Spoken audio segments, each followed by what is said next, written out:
पूर्ण परमात्मा पाप कर्म दंड को भी काट सकता है। अभी तक जिस भी संत व महापुरुष से मिले, उन्होंने यही बताया कि पाप कर्म फल भोगने से ही समाप्त होगा। वो प्रभु कौन है जो पाप कर्म को काट देता है, वो काल के बंधन से छुड़वा देता है। उसका क्या नाम है, पूजा की विधि क्या है? कृपया अवश्य सुनिए जगत गुरु तत्वदर्शी संत रामपाल जी महाराज के अमृत वचन।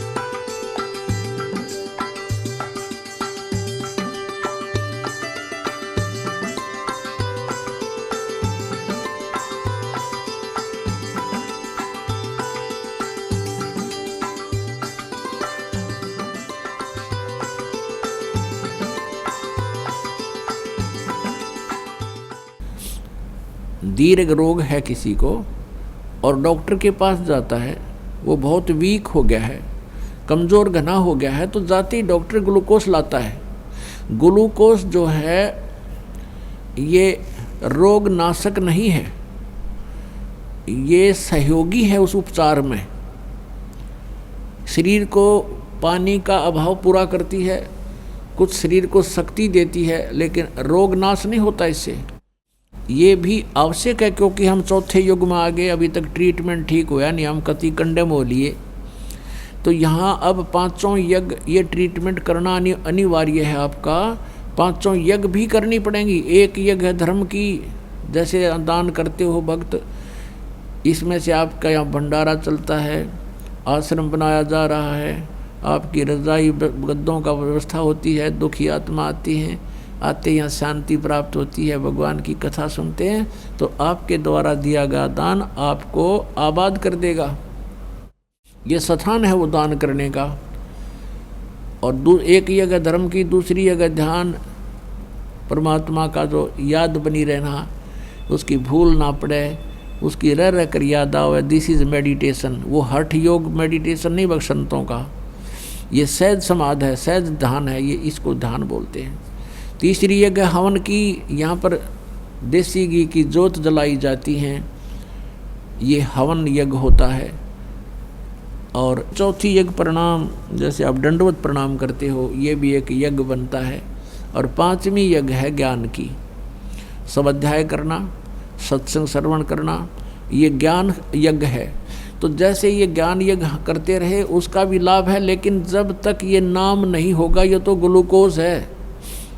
ये पांचों यज्ञ समझो, ये ग्लूकोज है और केवल सपोर्ट शरीर को देने के लिए, रोग नाशक नहीं है। इसके लिए ये मंत्र जो मंत्र हैं ये रोग नाशक है और इनके बिना कोई लाभ नहीं। तो ये पांचों यज्ञ और साथ में ये मंत्र ओम, ये हम ब्रह्म को दे देंगे, इसको छोड़ देंगे, इसका प्रतिफल हम नहीं लेंगे।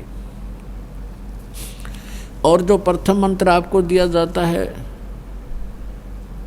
उसकी, और साथ में ये यज्ञों का, हमने जितनी आवश्यकता होती है परमात्मा हमें यहाँ उनसे में से देते रहते हैं।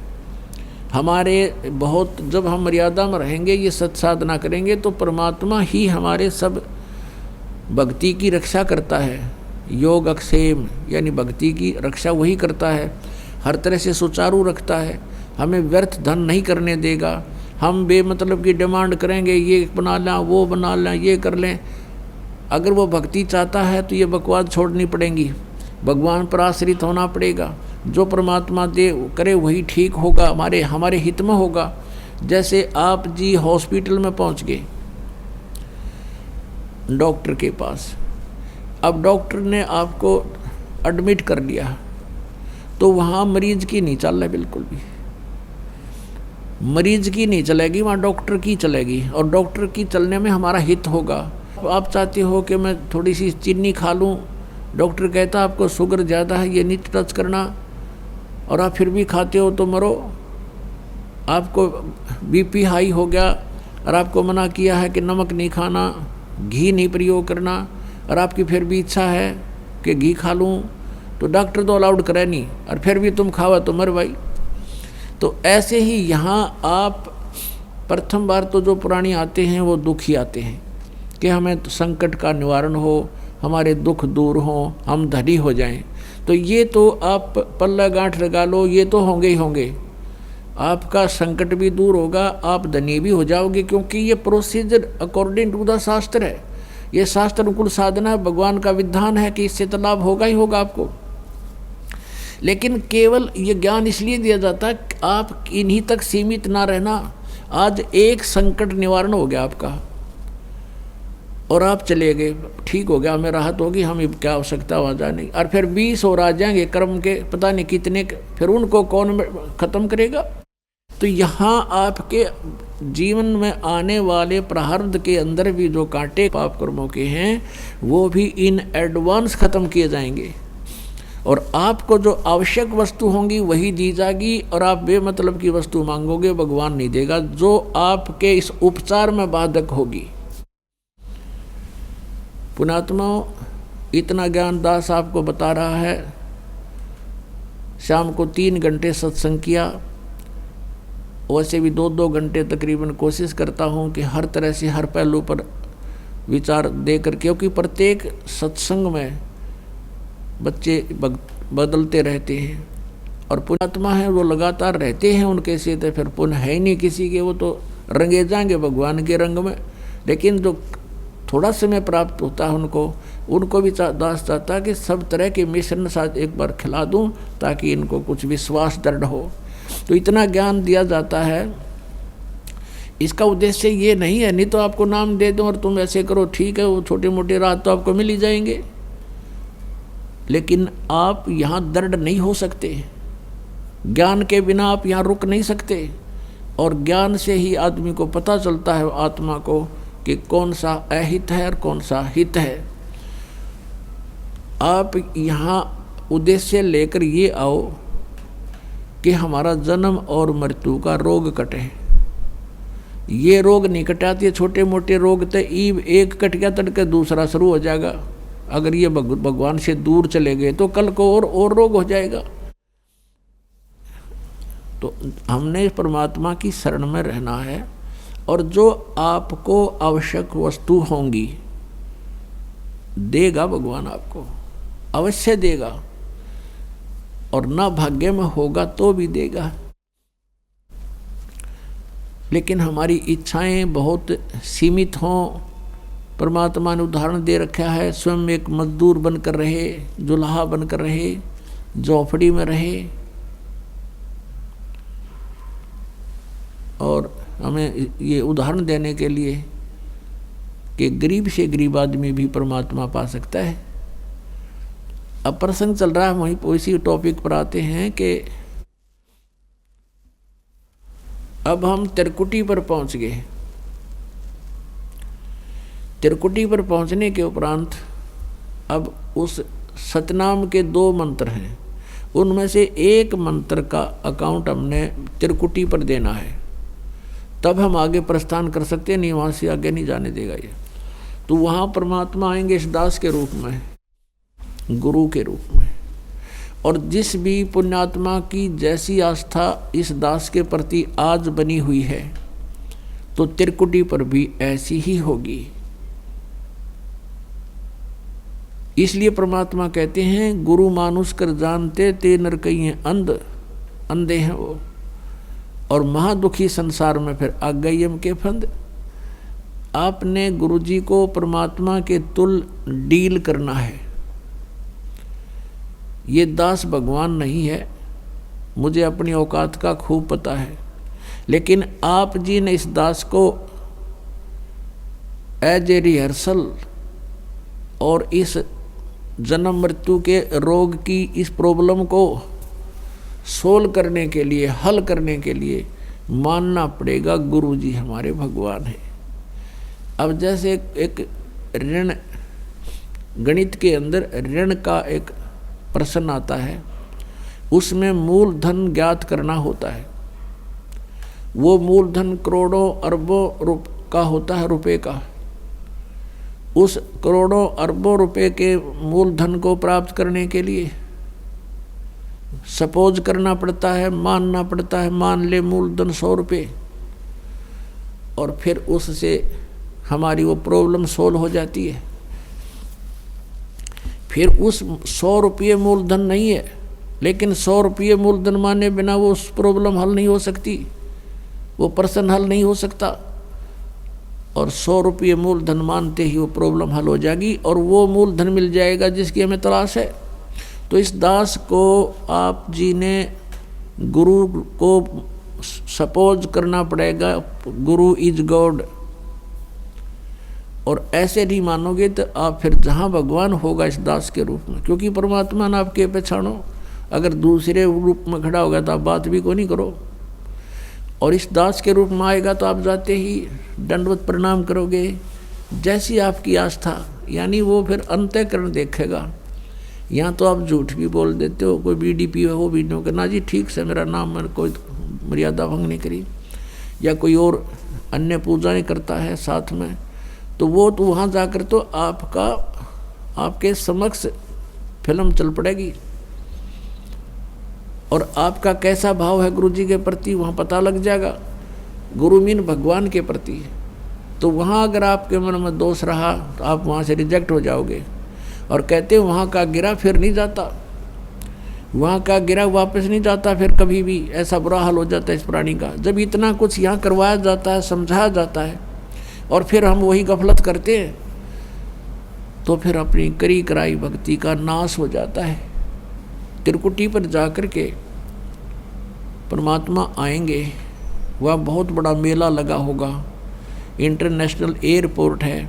जैसे कोई विष्णु जी का उपासक है वो भी वहाँ खड़ा होगा, शिव जी का उपासक है वो भी वहाँ खड़ा होगा, और ब्रह्मा जी का उपासक है वो भी वहाँ खड़ा होगा, दुर्गा का उपासक है वो भी वहीं होगा, ब्रह्म का उपासक भी वहीं होगा, और पूर्ण परमात्मा का उपासक भी वहीं खड़ा होगा। अब वहाँ बहुत बड़ा भीड़ होगी, मेला होगा। आप खोजोगे कि गुरुजी कहाँ हैं हमारे, तो गुरुजी दिखते ही आप दौड़े जाओगे, दंडवत प्रणाम करोगे। फिर परमात्मा आपको साथ ले जाएंगे कि आज जो तुम्हारा अकाउंट क्लियर कराते हैं। फिर जाएंगे धर्मराज के पास, यहाँ का जो अकाउंट रखता है न्यायाधीश, उसके पास ले जाकर परमात्मा कहेंगे जी इनका हिसाब करो, ये आपके ओम नाम की कमाई इनकी इतनी है, इतने इनके यज्ञ हैं, ये अपना डिपॉजिट करो और इनका कैंसिल करो, इनका ऋण जितना भी आपका है। और जो रही पाप, वो परमात्मा के पास शक्ति है, वो पाप नाश हो जाते हैं इस सतनाम के दूसरे मंत्र से और सार नाम के मंत्र से। ये हमारे पाप नाश होते हैं इनसे, दोनों के योग से, अकेले से नहीं होते उसके। तो पाप हमारे नाश मिलेंगे, पुण्य जो के तो वहाँ विद्यमान मिलेंगे। तो वो काल के भ्रम से, वो भ्रम नहीं आता सामने, वो धर्मराज छोड़ रखा है उसने कि ये काउंट करेगा, उसको हिसाब दे देंगे। फिर त्रिकुटी से आगे चलते हैं, फिर हम ब्रह्मरंध्र की ओर। अपने आत्माओं, काल ने बहुत ज़्यादा जुगाड़ जोड़ रखा है, और जो ज्ञान हमें प्राप्त है अभी तक पता था, वो बहुत ही सीमित ज्ञान था। अब जैसे यहाँ से त्रिवेणी होती है, त्रिवेणी 3 रास्ते हैं, आगे चल के त्रिवेणी का जो मध्य का रास्ता है उसको पार करके हम त्रिकुटी पर जाते हैं, और वहाँ फिर त्रिकुटी से आगे फिर ऐसे ही 3 रास्ते हैं। वो मध्य का रास्ता है, वो ब्रह्मरंध्र, सेकंड ब्रह्मरंध्र है, जो काल के निज लोक में प्रवेश करता है। अब ये ब्रह्मरंध्र मान रहे थे 10वां द्वार, 10वां द्वार, हमने 12वें द्वार को पार करके सतलोक जाना है। तो वहाँ पर धर्मराज का हिसाब करवा के फिर हम प्रवेश करेंगे 11वें द्वार में। इस अक्षर पुरुष के लोक में, अक्षर पुरुष का लोक यानी स्थान 7 संख ब्रह्मांड का है, उसके अंदर से हमने जाना है। तो उसका ऋण हमारे ऊपर, वो सिर्फ इतना ही टैक्स हो जाता है, वहाँ से वहाँ तक जाने का उसका किराया है। सतनाम के दूसरे मंत्र का जो तत्व है उसका, तो वो परब्रह्म के लोक में हम इसको दे देंगे, परमात्मा साथ रहेंगे। फिर हम 12वें द्वार में जाएंगे भवन गुफा पार करके, और वो सतलोक प्राप्ति होगी उस तीसरे मंत्र सार नाम से। तो गीता जी अध्याय नंबर 18 के श्लोक नंबर 66 में कहा कि सर्वधर्मान परित्यज माम एकम शरणम व्रज, मेरी सतर के सभी पूजाएं मुझे छोड़ दे, मुझे दे दे, फिर उस एकम सर्वशक्तिमान की शरण में जा।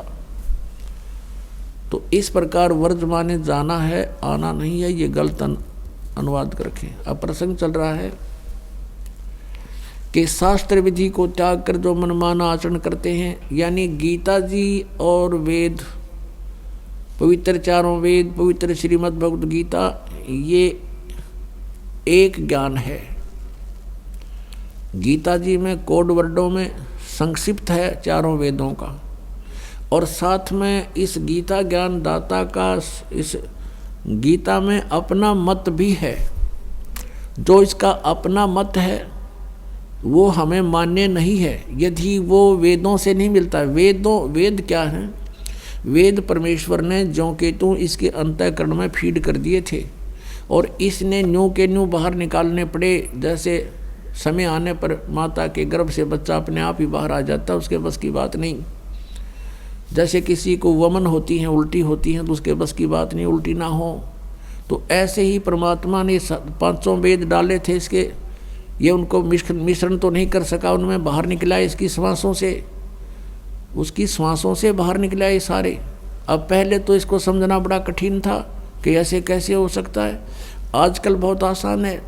जैसे एक छोटी सी चिप होती है, उसमें कितना मैटर उसके अंदर फीड होता है, और कंप्यूटर में डालकर उसको दूसरे में निकाल ले, प्रिंट इतना ढेर लग जाता है, वो प्रिंट निकाल देता है, और अंदर एक छोटी सी चिप है। तो ऐसे ये श्वासों से ये 500 वेद बाहर आ गए इस ज्योति निरंजन के काल के ब्रह्म के शरीर से। इसने देखा उनको पढ़कर, 5वां जो वेद था सूक्ष्म वेद, उसमें बहुत अत्यधिक जानकारी थी उस परमेश्वर की। ये मंत्र लिखे थे उसमें सारे, इसने उसको सभा कर दिया, नष्ट कर दिया, यानी उसको नहीं दिया, छुपा दिया। और 4 वेद दे दिए हमारे को कि लो इसमें दान, इसमें मिश्रण नहीं कर सका वो इस वेदों में। अब इसने गीता का ज्ञान वेदों वाला बोला, इसमें थोड़ा सा अपना मत डाल दिया। बार बार कहता है ये मेरा मत है, वो समय आने पर बताएंगे, अभी इतना समय नहीं। तो अब हमने देखना है कि पुराण क्या है और गीता और वेद क्या है। वेद और Gita God given spiritual knowledge है। जो गीता में ज्ञान है वो वेदों वाला है, और वेद परमात्मा ने दिए हैं, पूर्ण ब्रह्म ने। तो जो वेदों और गीता में जो लिखा है वो परमात्मा का आदेश है, जो करना है बस, नथिंग एल्स। वो तो है शास्त्र अनुकूल। उसको त्याग कर जो भी हम साधनाएं करते हैं वो व्यर्थ है। अपने आत्मा जैसे पुराण है, पुराण किसने बोला? ज्ञान ब्रह्मा जी ने। और ब्रह्मा जी से सुना दक्षादि ऋषियों ने, उन ऋषियों से सुना आगे ऋषियों ने, उनसे सुना आगे ऋषियों ने। तो जिस ऋषि ने जो ज्ञान सुना जिस भी विषय में, उसमें ब्रह्मा वाला ज्ञान प्लस में अपना अनुभव, और प्लस में अन्य से कुछ दंत कथा सुनी हुई बना करके पुराण बना दिया। और उस पुराण में उसका लेखक का नाम, उसका जो वक्ता का नाम लिख दिया कि उसका वक्ता ये है, लेकिन लेखक इसका सबका व्यास जी है। अब जो ज्ञान वेदों से मिलता है पुराण में तो वो सही है, और जो वेदों से अलग जो ज्ञान उसमें है वो उस ऋषि या ब्रह्मा की अपनी अनुभव सोच है, वो हमने पालन नहीं करनी है। क्योंकि परमात्मा का विधान है वेद और गीता, उसमें जो सिमरण भक्ति विधि लिख रखी है हमने उतना ही मंत्र जाप करें, उससे अलग करेंगे तो शास्त्रीय विदिता का मनमाना आचरण हो गया, तो वो हमने नहीं करना है। फिर उससे क्या हानि होगी? जैसे एक व्यक्ति का मित्र था दरोगा जी SHO, और उस व्यक्ति ने अपने मित्र SHO से कहा कि मेरा एक पड़ोसी मुझे बहुत दुखी कर रहा है, गुआंडी साथ वाले मकान में बहुत तंग करता है, बहुत प्रार्थना कर ली, पंचायत भी कर ली, वो मुझे परेशान करने से बाज नहीं आ रहा, तो क्या करूं? SHO ने कहा उसका मार लठ माप देख लूँगा। उसने अपने मित्र SHO एक अधिकारी की आज्ञा का पालन करके उस अपने पड़ोसी के साथ झगड़ा ठान लिया। उस झगड़े में उस पड़ोसी की मृत्यु होगी उसके हाथ से। अब उसने उस व्यक्ति ने अधिकारी की आज्ञा का पालन करके जो विधान तोड़ दिया राजा का, उसके अंतर्गत उसको सजाए मौत होगी।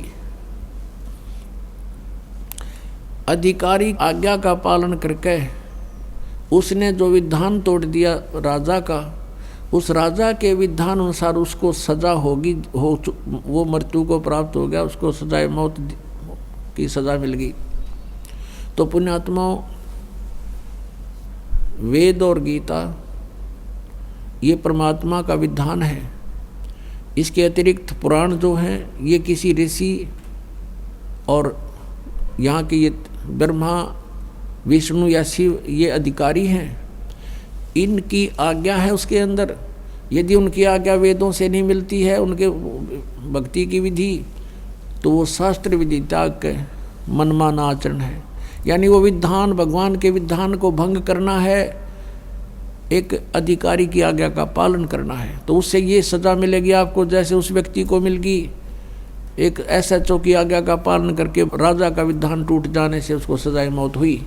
तो यही दशा आप उन लोगों की होगी जो शास्त्र विदिता का मनमाना आचरण कर रहे हैं।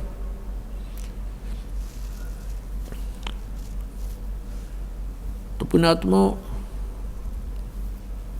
श्रीमद् भगवत गीता अध्याय नंबर 4 के श्लोक नंबर 25 से लेकर 31 तक कहा है कि कोई तो ऐसी साधना करता है, कोई झरनों में खड़ा हो जाता है, कोई तपस्या करता है, कोई ब्रह्म पूजा करता है, कोई देवताओं की पूजा करता है, कोई केवल स्वाध्याय ही करता रहता है। और प्रत्येक साधक अपनी साधना को, अपने यज्ञ को, यज्ञ में धार्मिक अनुष्ठान को पाप नाशक जानते हैं। पाप नाशक में मोक्षदायक, जिसका पाप, जिस विधि से पाप नाश हो तो उसी से मोक्ष होगा।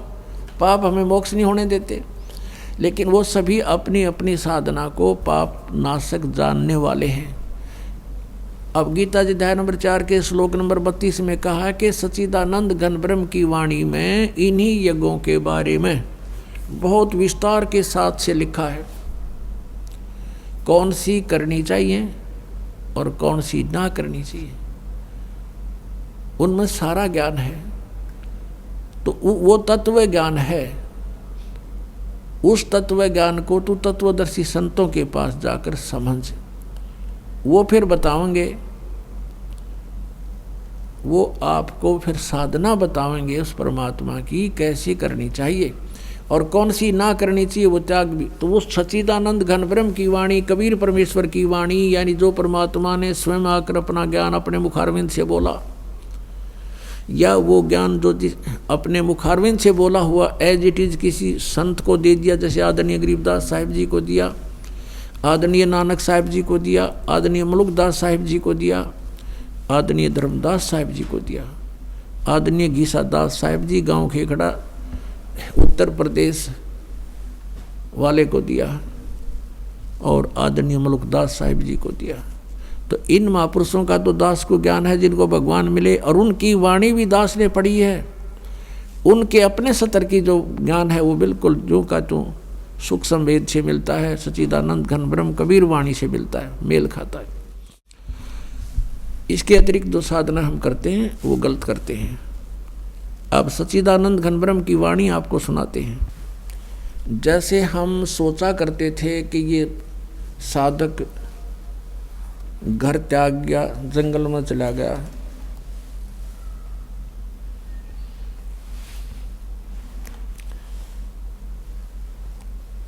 और वहाँ जाकर के कहते घर त्याग कर जंगल में चला गया। एक वक्त कह रहा था कि मैं ऋषिकेश गया था और ऋषिकेश से मैं आगे चला गया, वहाँ कई व्यक्ति बैठे थे। मैंने उनसे पूछा कि तुम कैसे बैठे हो।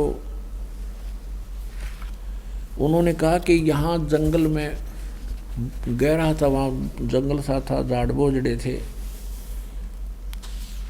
वहाँ एक बहुत बड़ा संत रहता है और तन पे कपड़े नहीं रखता, वो ना कहीं मांगने जाता है, निवस्त्र रहता है। केले की एक छाल, केले के पत्तों से उसने अपने तन को ढक रखा है और वो किसी के सामने नहीं आता, किसी को दर्शन नहीं देता।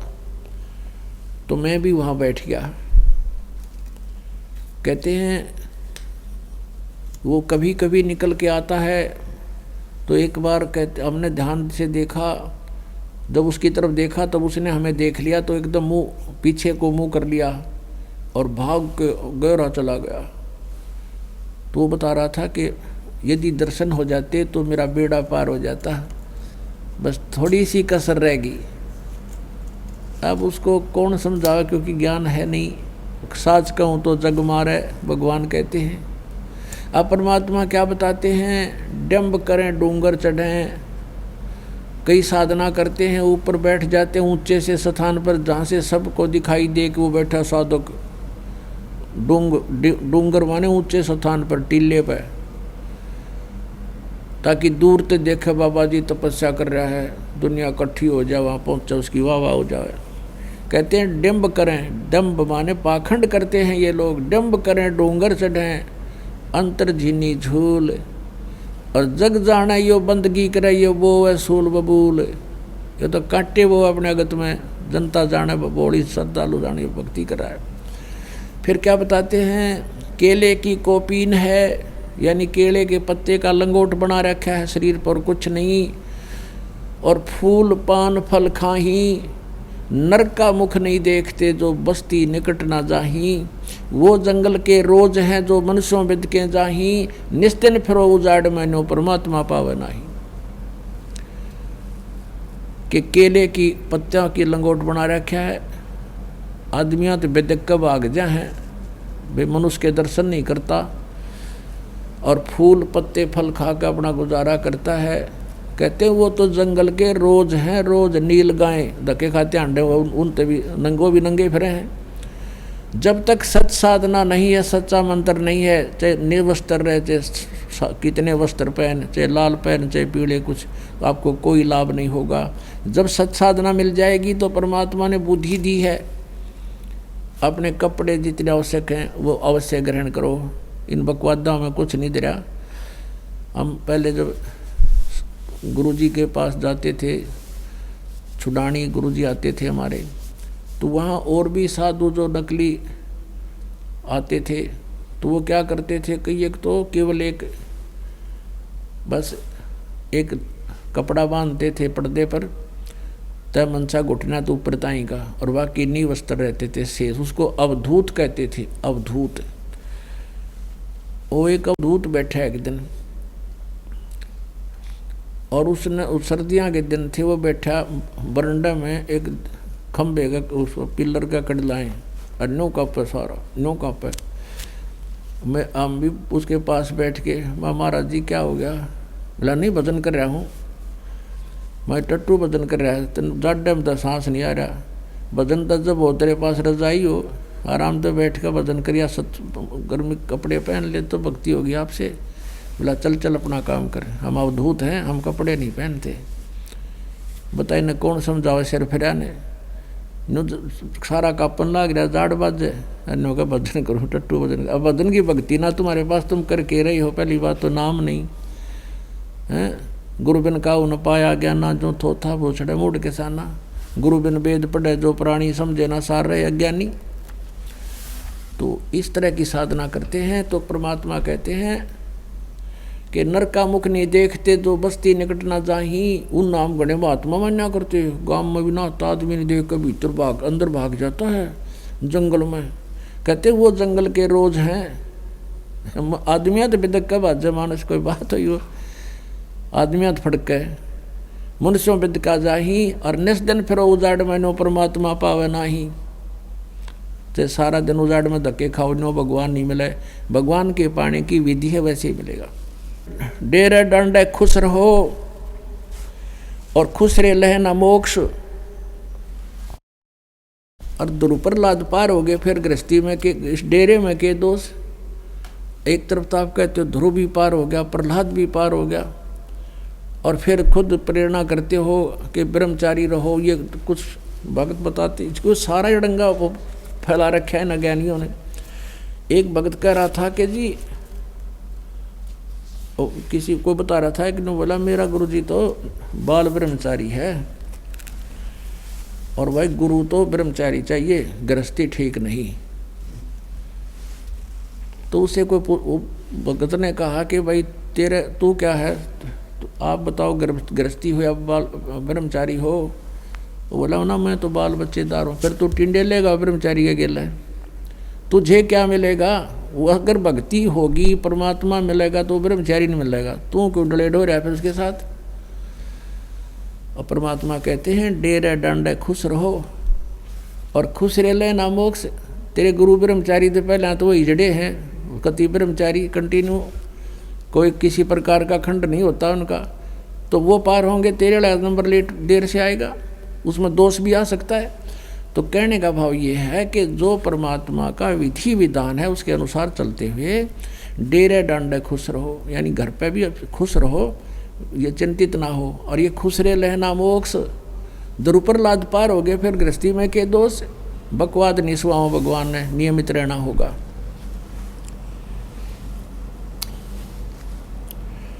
अब सच्चिदानंद घन ब्रह्म की वाणी में कौन सी साधना करनी चाहिए, कौन सी ना करनी चाहिए, वो बताते हैं। अब ये लिखा है परमेश्वर कबीर साहिब जी ने, परम पूज्य कबीर परमेश्वर जी ने आदरणीय गरीबदास साहिब जी अपनी आत्मा, प्यारी आत्मा को अपना हृदय खोल कर दे दिया पूरा ज्ञान जो का तो। ऐसे आदरणीय नानक साहिब जी को दिया था, आदरणीय घीसा दास साहिब जी को दिया था। लेकिन उन महापुरुषों के उस तत्व भेद को, गुण रहस्य को आम व्यक्ति नहीं समझ सकता, समझ भी नहीं सका।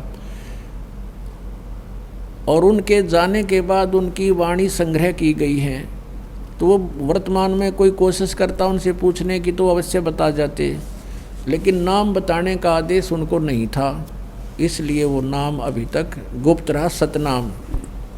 अब पूरा सिख समाज कहता है सतनाम श्री वाहेगुरु, सतनाम श्री वाहेगुरु। अब ना तो न सतनाम का बेरा, ना न वाहेगुरु का बेरा, और वो रटला रहे उसकी। अब ना पता वो सतनाम कौन है, ना पता वो वाहेगुरु किसको कहा। तो गरीबदास साहिब जी कहते हैं कि कबीर परमेश्वर जी परम अक्षर ब्रह्म, वो सतपुरुष हमें मिले और नानक साहिब जी को मिले, तो और अब्राहिम सुल्तानदम को वही मिले, दादू जी को वही मिले। हम सुल्तानी नानक तारे दादू को उपदेश दिया, जात जुलाहा भेद नहीं पाया, वो काशी माए कबीर होया। फिर गरीबदास जी कहते हैं जाखी वे कबीर की नानक की तीवा, और वह सिखा का गल पड़ी कौन छुटावे था। जाखी देख कबीर की, ओए होए, जाखी माने नज़ारा। जैसे 26 जनवरी के ऊपर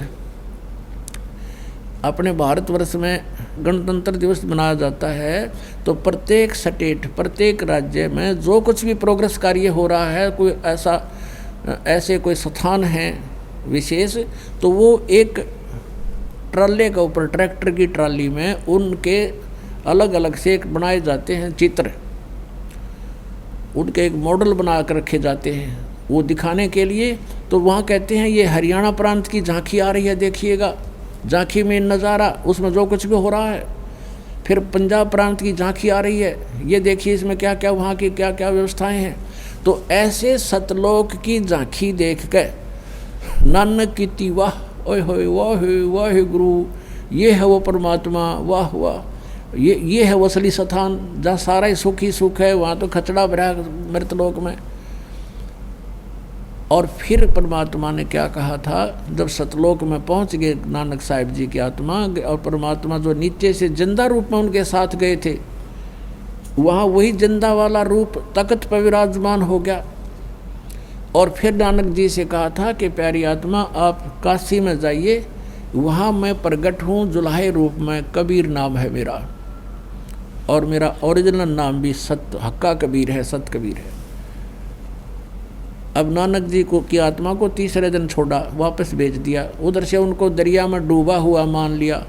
तीसरे दिन फिर वो पहुँचे वापस, तो उस दिन से वैराग लेकर के चल पड़े वहाँ से। संसार की कोई वस्तु अच्छी नहीं लगी उनको। तो परमात्मा की खोज के लिए वो पहुँच गए फिर बनारस में। काशी में जाकर देखा एक जुलाहे की भूमिका करते हुए दानक रूप में परमात्मा को, और जो सतलोक में सचखंड में देखा था वो नू का नू सामने बैठा। तब नानक साहब ने कहा था, गुरु ग्रंथ साहिब में पहले महले की वाणी 24 पृष्ठ पे लिखी है, 24 पन्ना पर गुरु ग्रंथ साहिब में, कि फाई सूरत मलुक की वेश, ए ठगवाड़ा ठगी देश, ये खरा सियाणा बहुता बार, ये धानक रूप रहा करतार, ये धानक रूप रहा करतार। वहाँ खड़े होकर आँखों में पानी आवे। तब कहा था वाहे गुरु वाहे गुरु वाहे गुरु। सतलोक में जो सतलोक देखा जब करा था, वाह वाह वाह वाह हो, जैसे एक बहुत खुशी में आदमी बोलता है वाह भाई वाह हो, जैसे ये एक अंदर की खुशी प्रकट करते हुए। तो यहाँ गरीबदास साहिब जी कह रहे हैं, आदरणीय गरीबदास साहिब जी कहते हैं, झांकी वेख कबीर की सतलोक में नानक की तीवा हरुआ सिखा के गल पड़ी कौन छुटावे था। इवन वाहे तो वाहे गुरु तो गोट दिया, नो पता नहीं वाहे गुरु है कौन। कहते हैं सिखा गल पड़ गई, इसने कौन छुटवावे इनते, तो ये ज्ञान छुड़वाएगा। ऐसे ही एक भगत के सामने एक भगत कह रहा था, मैंने उसको ये कहा कि भी झांकी वे कबीर की नानक की तीवा वह सिखा के गल पड़ी कौन छुटावे था। तो वो भगत सिरदार जी कहता, सिख ने बोला साड़ी तो छुट गई भाई, ने बोला हमारी तो छुट गई, हमें तो पता लग गया ही सच्चाई क्या है, और औरों की भी छुटवाएंगे समझावाएंगे, सबको सच्चाई तो मानना ही पड़ेगा लास्ट में। अब क्या बताते हैं, आदरणीय गरीबदास साहिब जी ने अपने परमात्मा से प्राप्त उस ज्ञान की अपनी लैंग्वेज में जो वर्णन किया है, उसमें एक बैधे का अंग है। बैधा माने यूजलेस, शास्त्र विधि त्याग कर मनमाना आचरण, उसको व्यर्थ वैधा कहते हैं, वैधा।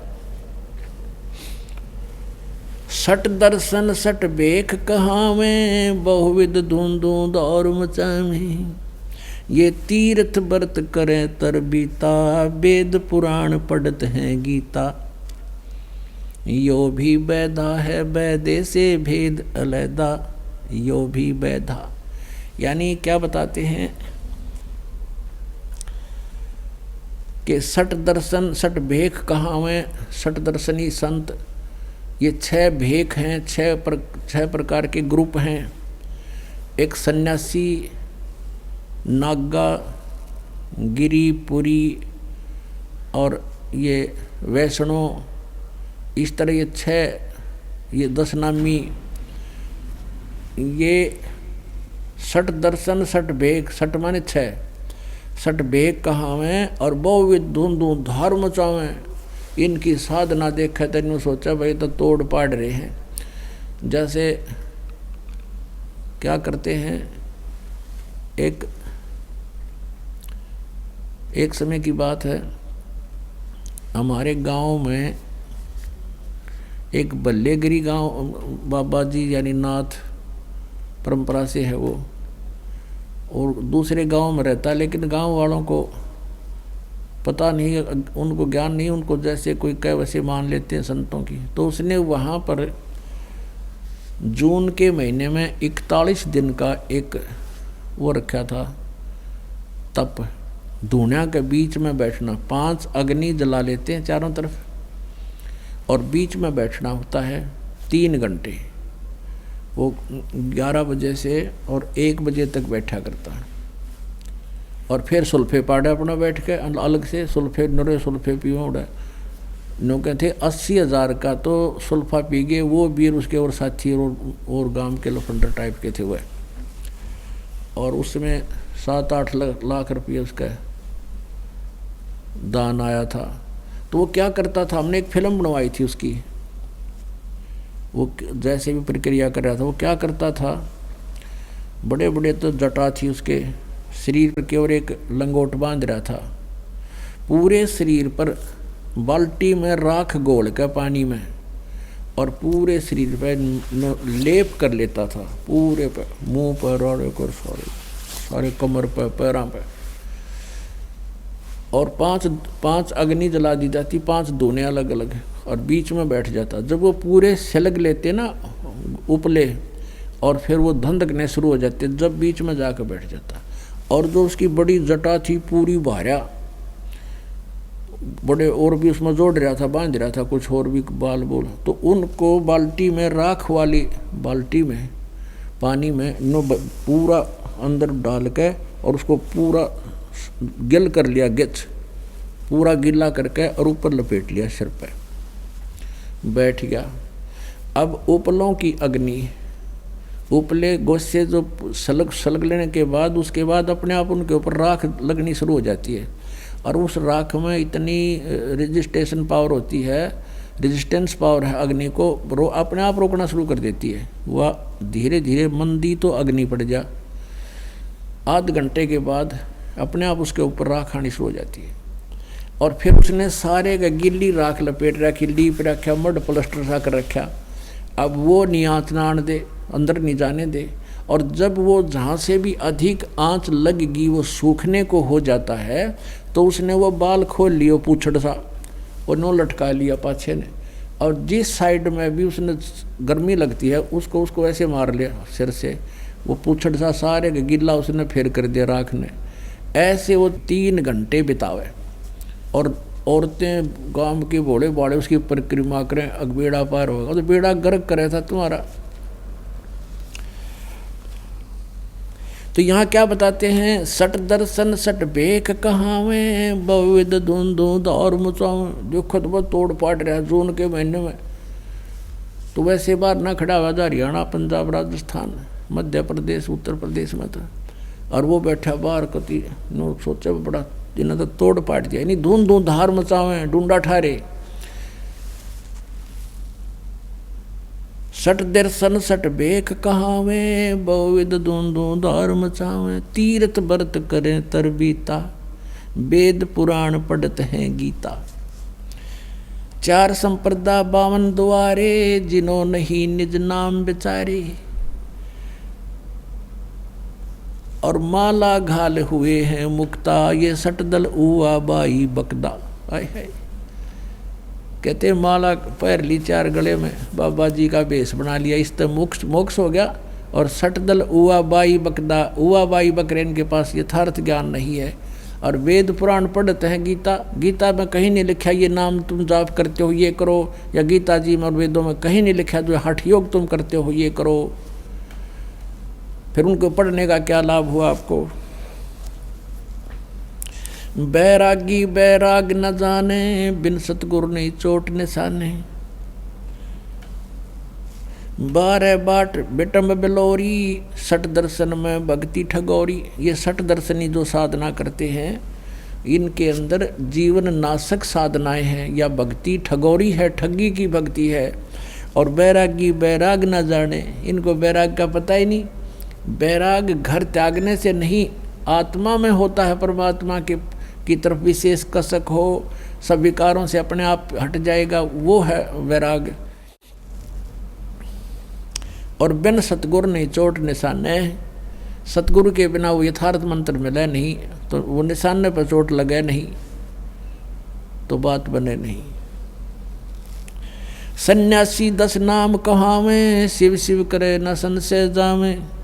निर्वाणी निकथ निसारा, भूल गए ये ब्रह्म द्वारा। इन ब्रह्म तक का विज्ञान कोई ना। सुन सन्यासी कुल क्रम नासी, बग में प्योंदी भूले धोंदी। छल सिद्धर की भक्ति ना कीजय, आगे जवाब कहो क्या दीजय। जंगम जैनी फोकट फैनी, नाम न चीना गुरु गुणहीना। नगन निराशा तन कुतरासा, पशु प्राणी स्वान समानी। अब कहते हैं जंगम जैनी और फोकट फैनी, इनके पास खक नहीं है जो साधना कर रहे हैं, शास्त्र विधि त्याग के कर रहे हैं। और नाम ना चीना गुरु गुणहीना, यानी नाम सही नाम मिला नहीं, पूर्ण संत उनको मिला नहीं, इसलिए गुरु जी से मिलने वाले जो गुण थे उनसे हीन रहे, उनको ज्ञान नहीं हुआ। वेद पुराणी कथा कहानी, पढ़ पढ़ भूले अर्थ न खुले। यो भी वेदा है, भूले रोगी हृदय के रोगी, कान चरावे भस्म रमावे। ये भी वेदा है। और कहते हैं वेद पुराणी कथा कहानी, पढ़ पढ़ भूले अर्थ नहीं खुले। इन्होंने वेदों को पढ़ा, पुराणों को पढ़ा, गीता जी को पढ़ा, कहते इनकी कहानी और बना ली इन्होंने, जो गूढ़ रहे से ये समझ नहीं सके, इनसे अर्थ नहीं खुले। जैसे गीता जी अध्याय नंबर 7 के और श्लोक नंबर 18 में ये अपनी साधना को स्पष्ट करा, अनुत्तम है, घटिया है मेरी, क्योंकि ना जन्म मृत्यु अर्जुन तेरा समाप्त हो ना मेरा हो, मेरी शरण में रहेगा, युद्ध तक करना पड़ेगा। गीता जी अध्याय नंबर 8 के श्लोक नंबर 5 और 7 में कहा कि तुम मेरे में मन वाला होगा तो मुझे प्राप्त होगा, मेरी भक्ति कर और युद्ध भी कर तो मुझे प्राप्त होगा। उसकी शरण में जाना है, परम शांति चाहिए तो 18वें अध्याय के 62वें श्लोक में कहा है कि सर्व भाव से उसकी शरण में जा, उस परमेश्वर की कृपा से तू परम शांति को प्राप्त होगा और सनातन परम धाम को प्राप्त होगा। तो कहते हैं इन अर्थ खुले नहीं, पढ़े लेकिन अर्थ नहीं खुले, इनको अनुत्तम का अर्थ अति उत्तम करना बैठा दिया इन्होंने। और 18वें अध्याय के 66वें श्लोक में व्रज माने जाना होता है, इन्होंने आना कर दिया कि मेरी शरण में आ जा। श्री कृष्ण तो की शरण में तो पहले ही अर्जुन कह रहा है दूसरे अध्याय के 7वें श्लोक में कि मैं आपकी शरण हूँ, आपका शिष्य हूँ, मेरी बुद्धि काम करना बंद करगी, मेरे हित में जो काम हो बात हो वह बताओ, मैं क्या करूँ। वो तो शरण में पहले ही था। अभी 18वें अध्याय के 66वें श्लोक में ये अर्थ करते हैं कि मेरी शरण में आ जाओ, तो पहले है उसकी शरण में। तो ये कहा है कि सर्वधर्मान परित्यज एकम शरणम व्रज, उस एक सर्वशक्तिमान की शरण में जा, व्रज माने जाना होता है। तो क्या कहते वेद पुराणी कथा कहानी, पढ़ पढ़ भूले अर्थ न खुले। यो भी वेदा है, वेद से भेद अलहदा। अब बैरागी सन्यासी सेवड़े तन पर छार लगावे हैं, ये 500 नार 2500 लड़के धुन धुन धार मचावे हैं। अब कहते हैं बैरागी और सन्यासी सेवड़े ये शरीर के ऊपर राख रमा ली और घर त्याग दिया, सन्यास ले लिया, चले गए। अब परमात्मा कहते हैं कि 500 नार 2500 लड़के ये धुन धुन धार मचावे हैं। एक नारी त्याग दीनी 5 नारी गैल बे, पाया ना द्वारा मुक्ति का सुखदेव करीब सैल बे। एक सुखदेव नाम के ऋषि हुए हैं, कहते हैं उनको भी सत साधना के बिना मोक्ष प्राप्ति नहीं हुई। आप तो जाते हो घर छोड़ के, अपने बच्चों को छोड़कर, स्त्री को छोड़ कर के ये भक्ति में बाधा करते हैं, जंगल में चले गए, सैल वहाँ करी। और सुखदेव तो आसमान में जाता था, स्वर्ग में। अगर ये धक्के खाने तो भगवान मिला तो वो तुमसे ज़्यादा खाता था, स्वर्ग तक पहुँच जाता था, और फिर भी ना मिला। एक नारी त्याग दीनी 5 नारी गैल वे। एक औरत को भक्ति बाधक जानकर त्याग कर तू जंगल में चला गया, तो तेरे साथ 5 बाधक और हैं, काम क्रोध मोह लोभ अहंकार। इनको त्याग बेटा जब तो वैरागी होगा। एक स्त्री को त्याग देने मात्र से तेरी बाधाएं खत्म नहीं हुई। अब क्या बताते हैं, घर त्याग दिया, जंगल में जा बैठा, एक दिन भूखा रह सके है, 2 दिन मुश्किल तो निकाल लेगा, तीसरे दिन फिर कटोरा लेकर गृहस्थी के द्वार पाना पड़ेगा, दिए माई धक्के खा। अब परमात्मा कहते हैं जंगल में रहेगा तो ओले भी पड़ेंगे, ठंड भी पड़ेगी, गर्मी भी लगेगी, तो उसके लिए झोपड़ी भी डाल ली। ऋषियाँ ने घर छोड़ के गए, ये सारी व्यवस्था करनी पड़ी। सर्दी गर्मी से बचने के लिए भी जुगाड़ जोड़ा कि मैं कोई गुफा बनाई है कि तौर फंड करे। और जब सारा कुछ बना घर में है, अपनी भक्ति भी कर, बच्चों नृत्य भी करवा, मार्ग पर लगा। मूल उद्देश्य यही जानो, 2 रोटी भगवान ने दे दी है, आप व्यवस्था करेगा तुम्हारी। हम भूल गए माँ के पेट में भी भगवान ने हमें दिया, अब बाहर भी वही देगा। एक समय एक माई के बच्चे ना हो थे, एक साधु संत वहीं रहा करता था डेरे में। डेरा था पहले, दूर हुआ करता गांव से। तो उसने कहा माई तुझे संतान हो जाएगी, प्रथम पुत्र जो तुझे हो वो मुझे दे देना। अच्छा महाराज कि पक्का वायदा करना कि जी पक्का करूँगी। उसको जब देना, जब वो थोड़ा ना समझ सा रहे, समझ से पहले मुझे दे देना, पाल पोस देना, 1-2 साल तक, बस ज़्यादा नहीं। और तब तक तुझे और संतान हो जाएगी, दूसरा पुत्र, तब मुझे दे देना। ऐसा ही हो गया। वो प्रथम पुत्र उसको दे दिया, उस साधु को दे दिया, दूसरा पुत्र हो गया, 2 कन्याएं होगी बाद में। अब उस साधु ने किस लिए ये डिमांड करी थी, एक प्रथम पुत्र मुझे दे देना कि बुढ़ापे में यो मेरी सेवा कर देगा। मैं बूढ़ा होऊंगा जब यो बच्चा, और बचपन से इसको ले लूँगा तो घर वाले में मोह बने नहीं, इसने पता नहीं लगे कौन माता पिता दे रहे। तो ऐसी दृष्टिकोण से उसने उस बालक को 14-15 वर्ष तक डेरे से बाहर नहीं आने दिया। और डेरे में जो औरतें जाती थी, पहले एक रिवाज थी कि बूढ़ी ठहरी जाती थी, लड़की को नहीं जाने देते थे ऐसे। और वो खुद गुरुजी जो थे गांव से भिक्षा मांग कर लाते थे, उस चेले को वहीं अलग ही रखते थे कि इसको कोई संसार की भावनाओं से ना बह जावे, इसमें कोई दोष ना आ जावे, इस दृष्टिकोण से। एक दिन वो बूढ़ा बीमार हो गया, महात्मा जी चालन जोगा रहा को नहीं। तो उसने कहा बेटा जा भिक्षा मांग ला, तेने भूख लाग रही होगी, मुझे तो इतनी भूख है नहीं, तुझे जरूर लग आई होगी। ऐसे करना, इस गली में जाना सामने, और सामने वाली गली में 2 घर छोड़कर तीसरा जो घर है उससे भिक्षा लाना, और नहीं जाना कहीं पर भी। और वो वही घर था उसी के अपनी माता और पिता वाला, इसलिए उसने कहा वहाँ से जाना, कहीं और इसके मन में दोष ना आ जा। वो गुरु की आज्ञा अनुसार सीधा वहीं पहुँच गया। अब उसने भगवा बाणा बना रखा, आटा मांगने के बाद जोड़ी साथ में ले रखी, डंडा लठ ले रखा जैसे, और जाके कहा माई भिक्षा देना। अब उस माता ने, माई ने कहा अपनी बेटी, युवा हो रही थी वह लड़की, 13-14 वर्ष की थी, कि जा बेटी बाबा जी का भोजन गा ला। उसने देखा कोई ना कौन है, वो आटा लेकर आई और वो झोली में डालना चाहा। वह लड़की थी युवा, उसकी सतन जो है दूधी छोटी छोटी थी, कपड़े से बाहर ओक्सी हुई नजर आती थी। अब उस संत ने कहा, उस भगत ने कहा, उस गुरु के चेले ने, उसको क्या था कि उनके गुरु जी के एक बार फोड़ा हो गया था छाती पे, इसी स्थान पे, और अच्छा बढ़ गया, बाल तोड़ से इतना लंबा, और बहुत पीड़ा हो रही थी। गुरु जी रोया करते थे बैठकर काफ़ी देर तक। दवाई जड़ी बूटी पहले ऐसी थी, वो दवाई भी इसी हुआ करती, दूना दर्द कराया करती, फिर असर कराया करती। तो वो दृश्य उसके सामने घूम गया बालक के, कि गुरुजी बहुत दुखी हुए थे एक छोटे से फोड़े पे। इस बहन को तो 2 हैं और भी जो ज़्यादा बड़े हो रहे हैं। उसने कहा, ये बहन आपके ये फोड़े हैं, इनको आश्रम में आ जाना, गुरुजी ठीक कर देंगे, उनके पास दवाई है, आप वहाँ आ जाना।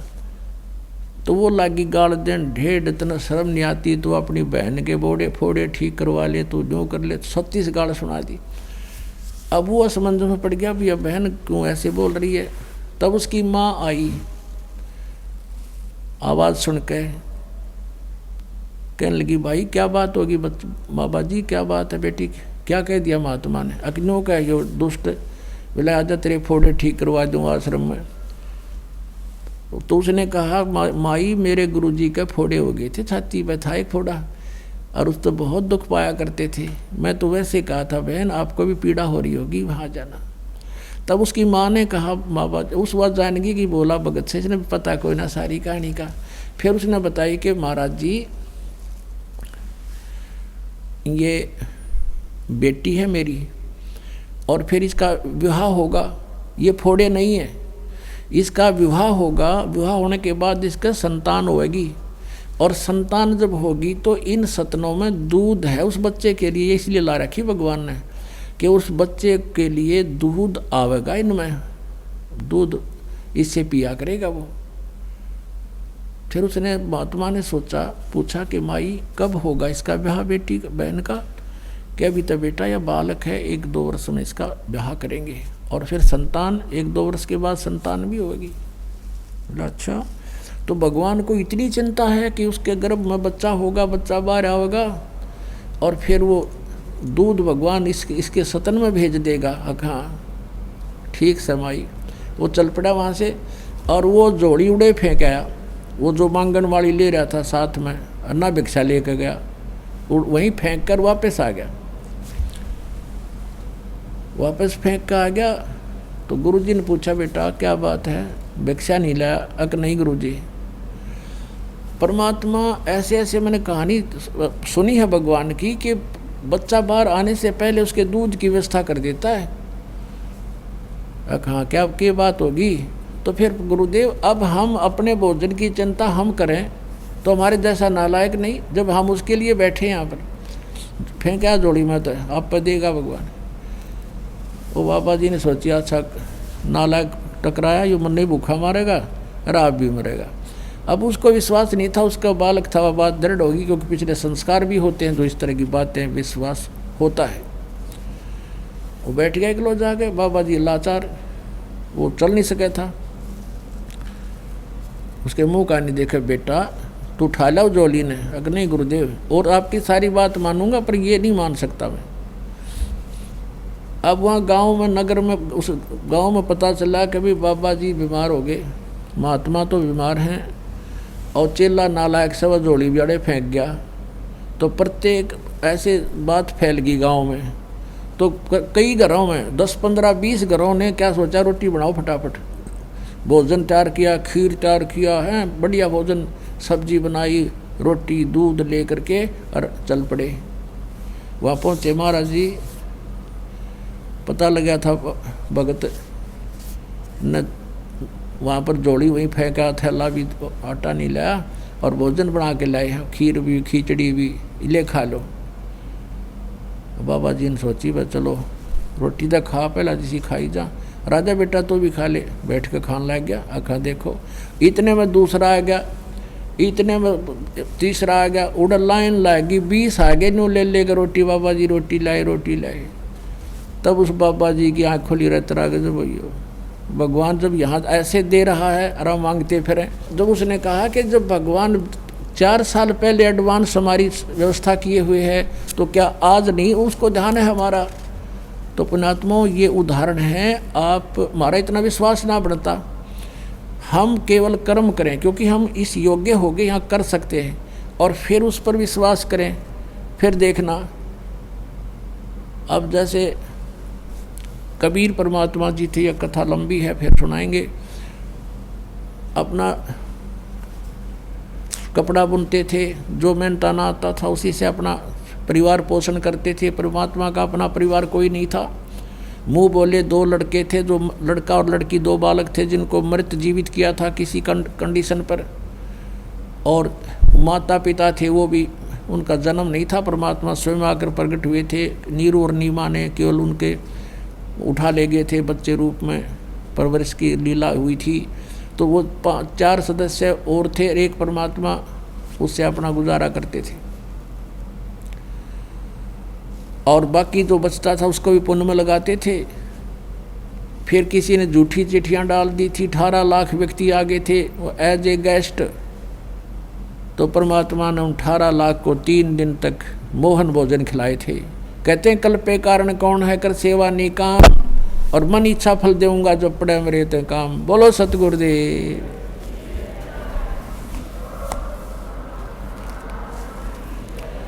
सत साहिब।